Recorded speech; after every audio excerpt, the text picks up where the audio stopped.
I remember in elementary school too, he used to come and like show our class like all his guitars and his like, you know, his pedal boards and everything like that, and his amps, and he'd play a couple songs, and you know, like back then when you're a kid and you see like an electric guitar, you know, you kind of go crazy. So all my friends like, oh, that's Dylan's dad. So you know, I felt proud. If you remember Holiday Mart, I mean, it's like in the 70s, so that's where we met. He was a salesperson.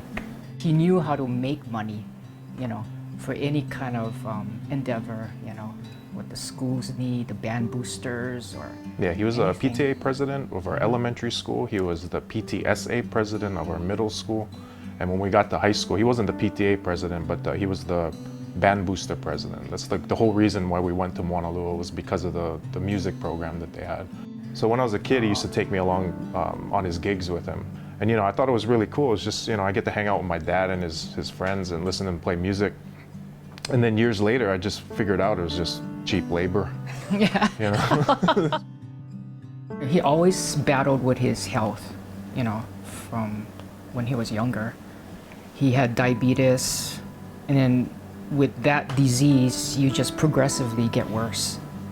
You know, he was like a fireball, you know, just doing what he wanted in life, because he probably knew he won't be here for a long time. You know, he had a good life, and I think he had a good death also. You know, he was with family, friends, and his pets, you know. So the guys in the band, they came up here and they did one last gig with him. He couldn't last. So he knew that if he lasted till December when Luna was born, it would take away from her entrance. So he had to exit. I wanted him to meet Luna so much. And it made me so sad to know that he would never get to meet her and she would never get to meet him. I remember being pregnant and asking him, "Dad, can you hold on to meet your grandchild?" And he said, "I'm sorry, I can't do that." He was such a fighter in everything he did in his life.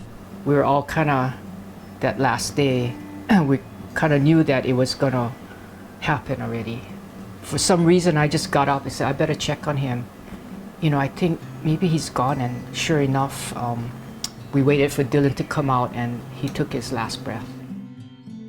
I remember when he died, when the nurse came over, she bathed him and she dressed him very gently and very lovingly, and that was so touching for me to see her do that, the way that she did it. It was with such care.